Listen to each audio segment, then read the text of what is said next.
Lexi, and yes, I have cut my hair because I got sick of it being so long. So yeah, I haven't made any game videos in a while, so I thought I could just kinda chat about what games I have been playing in the past couple of months and what I have enjoyed, basically a bunch of game recommendations or just casually talking about games, because that's always nice. And I was starting to turn into a complete book channel, which I am not. I want to throw the occasional video game in there. I think this could be a fun seasonal series, like this is now my winter games that I have enjoyed, and then next is gonna be spring, although March is still very much winter for me because Finland, we have a long winter and spring definitely won't start until like April.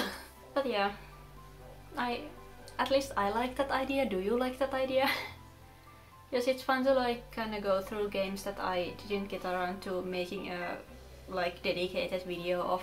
I got a couple of games, and the first two are actually games that I received from developers or publishers through Keymailer, so I got them for free. And I do want to make like dedicated videos possibly about them at some point when I get around to it, but at least I want to mention them now because they are great. So yeah, the first game is Calico, which is basically you are a magical girl who runs a cat cafe, and everyone in the game world is either cats or magical girls basically, and it's such a charming game.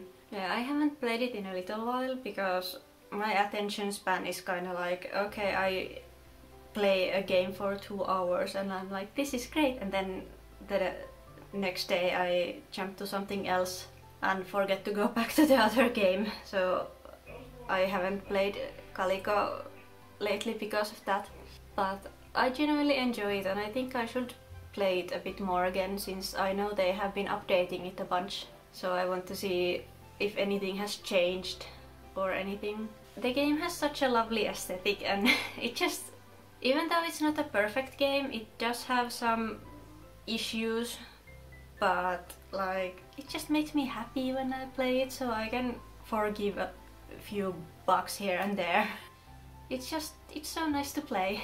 And the few bugs I have seen have been mostly just like the funny kind, like characters NPCs doing something strange. So nothing that has actually affected my game experience in any way other than making me laugh. So it's a nice game, that's all I can say. Like, you can decorate your cafe how you want, you have different types of furniture, and sometimes the people in town suggest that you should have like certain types of furniture in there, so everyone feels comfortable there. And you can find cats in the forest and in the city and stuff like that that you can like take to the cafe, and then they live there. And all of the animals you can adopt there are not even cats. Like, I had a raven in my cafe for quite a while until I let it go because I ran out of space and I wanted other animals. And I think there was I forgot if it was a red panda or a raccoon, but something like that. And there were other animals in the mountains and stuff too, but I have mostly stuck to cats because cat cafe. One of my favorite things about it is probably the baking, because it's hilarious.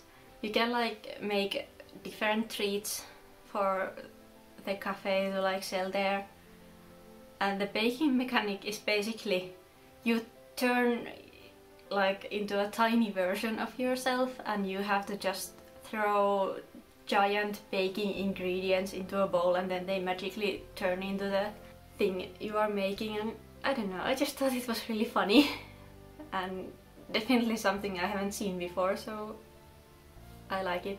There's not much management to the cafe, I think, other than like changing the furniture sometimes and making the treats that people request. But other than that, you mostly just kind of run around the island. Is it an island? I don't know. But you run around the world doing different quests people tell you to do.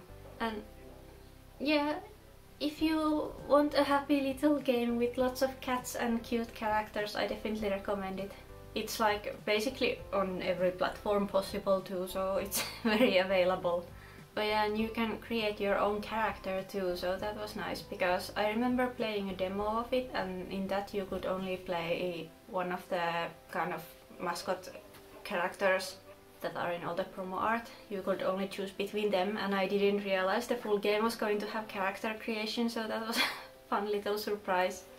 So you can slowly turn yourself into a fabulous magical girl. Yeah, I talked a lot about Calico, didn't I? And the other game I actually received just yesterday. I had suddenly been offered it on Keymailer, and it's called Airport CEO. And at first I wasn't even sure if I was going to accept it, because I don't play management games that often, especially that complicated ones. They intimidate me. But I decided to accept it because the idea sounded interesting. Because the name is self-explanatory, you run an airport, you are an airport CEO. And I started playing it yesterday. I was only going to try it for a little while, and then 3.5 hours later my fiance was like, "Are you still playing it?" Like, yeah. I hadn't even realized I had been playing that long. So I guess it's safe to say it's a good game. It's so detailed, and it's just easy to get lost in it, because there's this... Thankfully, this is a really good feature. There's this checklist of stuff that you kind of need to do to get your airport up and running, so you don't get too overwhelmed with what to do thanks to that. So it was really easy for me to slowly learn the ropes. It has one thing very much in common with City Skylines, and that's the fact that I suck at building roads in both of them. So I had this one moment where I had like made the place where all the service vehicles come from, and one vehicle couldn't get to where it needed to because I had built the road stupid and I didn't realize they wouldn't work that way, and it just kept exiting the garage and then going right back to the garage over and over, and I was like, oops. But yeah, it's a really fun game if you enjoy like super detailed and complicated management simulation games. Like, you can even like decorate the terminal however you want, like with the stuff you have available, which I didn't expect, because usually in these kinds of games you can just like slap a building there, okay, that's a building, cool. But you can actually like decide the layout, like, okay, here's the check-in place and here are where you board, and here's a bathroom and here's a staff room, and you can later add shops and stuff there too. So that was really fun, because I like that kind of decorating a lot, even though I'm not good at it, but I enjoy it. So it was a fun little bonus. Only thing that was kind of frustrating was that I couldn't for the life of me figure out how to like make the route from like the security boarding area to boarding the actual planes, because I didn't realize you actually had to like connect the plane spot and the boarding thingy.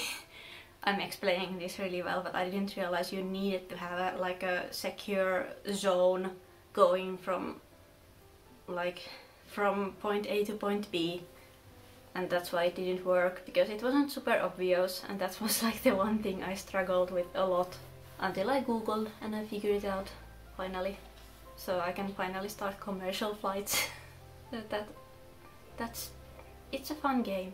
I recommend if you are into that kind of stuff. I would say if you like City Skylines, you're gonna love it, because it's just super in detail. Like, you can, like, even the hiring the staff to the airport, you have to like pick people one by one, like, okay, you have good enough skills for the job and don't ask too much money, you are hired.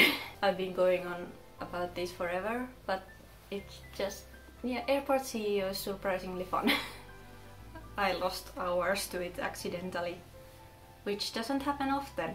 The next game I wanna mention, which I also haven't played in a while, I actually got it around the same time as Calico, and that's Umurangi Generation, and that's like a cyberpunky game where you are some kind of delivery guy, but you're also a photographer, so during your deliveries you take pictures of stuff in the area that you are delivering the packages to, and you have like a list of things you need to take pictures of, and then you can edit the photos. You slowly unlock different like photo editing features, and as you go you also unlock different lenses for your camera and all that.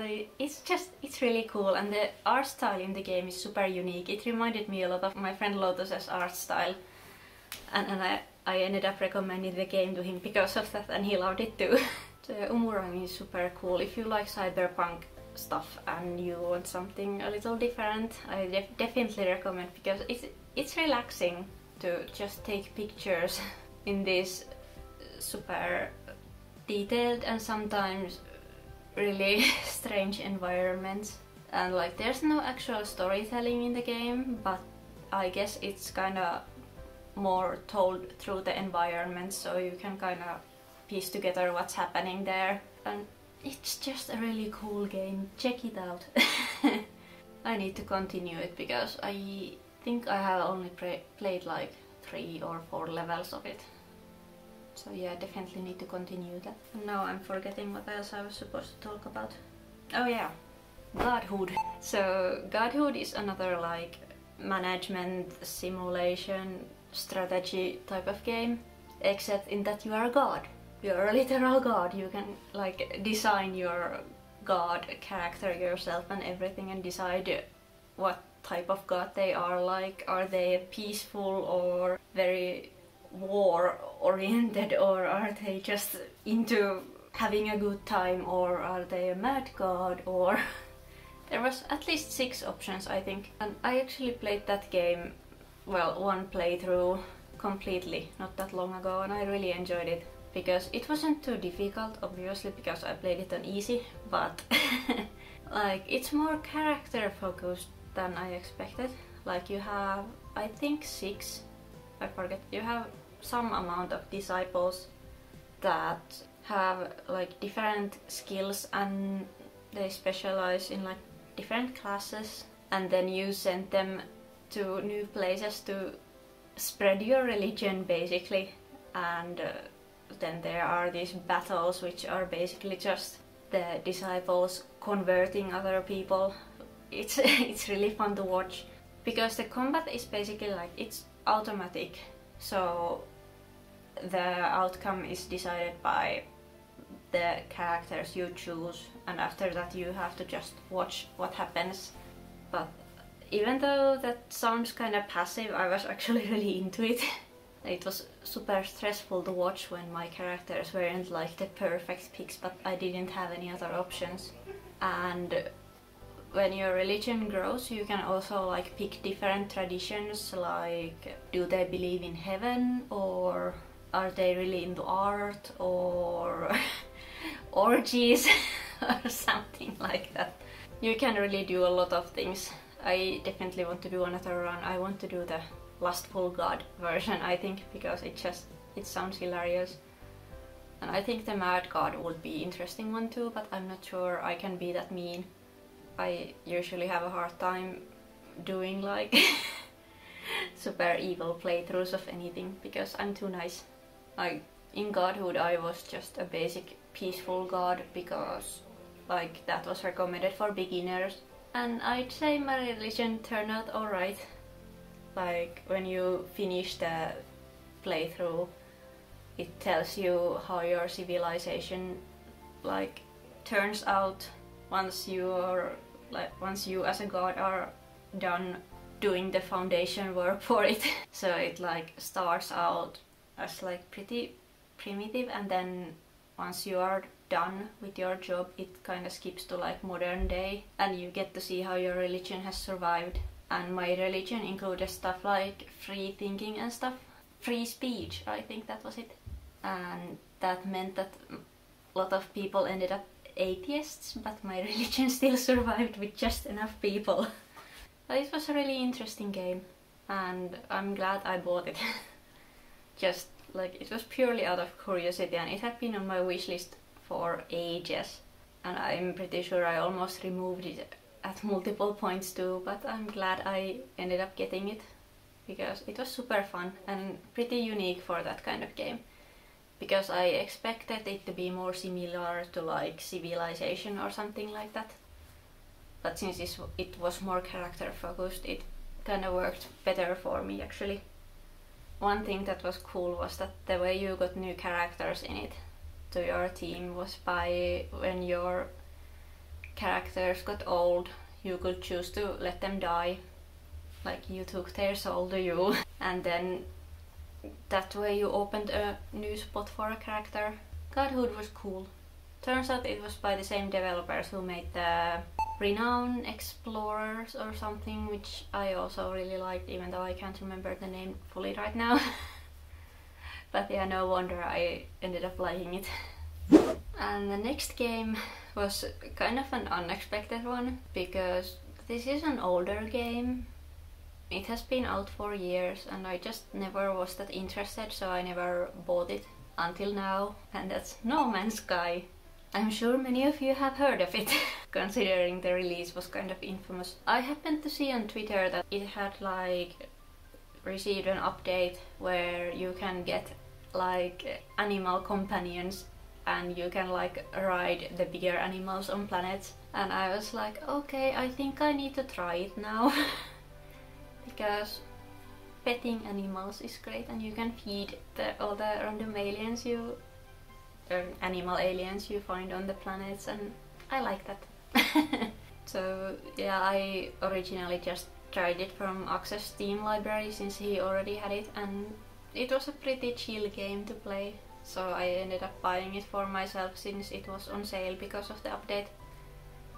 And we have actually been playing it together quite a bit, which is nice because we have a really hard time finding games that we actually enjoy playing together, because we have such different tastes. Like, Ax is mostly into like FPS games and super fast-paced actiony stuff, and I'm more of a chill game person, in case you haven't noticed. So it's hard to kinda find games that suit us both. No Man's Sky has definitely been that, because it has space, which Ax very much likes, but it has also like super beautiful planets, and now all the animal companion stuff, and you can build stuff, and yeah, I didn't expect to like the game as much as I did, because I'm usually not a huge survival game person. I barely ever play those, but I just ended up liking No Man's Sky, so we've been playing it a bunch. I'm not super far in it yet. I like only just got my ship to the shape that I can actually travel long distances, so we are still very early in it, but it's definitely much better than I expected it to be. Yeah, No Man's Sky is fun, and even though it's not really the kind of game I enjoy usually, it turns out to be really nice. And even though a lot of these games I have mentioned are the kind that you can have to play with right hand on the mouse and left hand on the keyboard, I have been able to play them despite my weird pain issues that remain slightly mysterious. So that's nice that I can actually still enjoy these types of video games too. It's like I'm getting my hobby back. Yeah, that's all the games I wanted to kind of discuss more at length, but I have been playing some other stuff too, like Persona 5 Strikers was released very recently, so I have made kind of slow progress with that. It's so nice because it has this reunion feel to it, but also I have to be a bit more careful with that since the combat is very click click click click click, which can be a little painful for me. I'm playing it on PC, by the way, because on PlayStation I definitely wouldn't be able to play it with my hands being as they are. It would be too painful. I was actually super scared that I wouldn't be able to play it, but thankfully I can at least short amounts of time I also bought Hades the other day, which I had been putting off for similar reasons. I was scared I wouldn't be able to play it, and the pain would ruin my enjoyment or something. But I have learned that as long as I remember to pace myself, I can play stuff just fine, at least on PC. Thankfully, since it's my main platform anyway. The Hades is cool. I like that it's like not super frustrating if you die, because it kind of feels like you're progressing anyway instead of losing progress. So yeah, it's definitely fun. I can understand why it's so hyped. And I adore the character designs in it. Like all the gods and like the characters in general are stunning. Whoever designed them is a god themselves. And then I had a couple of other games that I have like just barely started that I had been eyeballing forever, but I'm sure I'll continue them at some point. One of them is Disco Elysium, which I only barely started, but it's definitely funny. I've just not been in the mood for that kind of intensive storytelling, I think, so I'll have to wait until I'm more in the mood for it to continue. And then the other one is Call of the Sea, which is like, it's a puzzle game where you explore this, I guess it's an island, and you're looking for your husband, and the game is beautiful, it's stunning, but I suck at puzzles. So that's the one thing that's kind of slowing me down. Yeah, I've only played the first act or chapter, whichever it was called, but it seemed really cool and I only got stuck on one puzzle. I need to continue that too when I'm in the mood. You can see I hop between games quite a lot, and sometimes I forget to continue, sometimes I don't. Depends on my mood entirely. I'm a horrible mood player basically. Yeah, that's all the games on my list that I wanted to talk about in this video. I hope you found some new games to check out from this maybe, or maybe you have played this as well, and feel free to share your opinions in that case. Thanks for watching, and make sure to subscribe and like the video and all that stuff. Bye!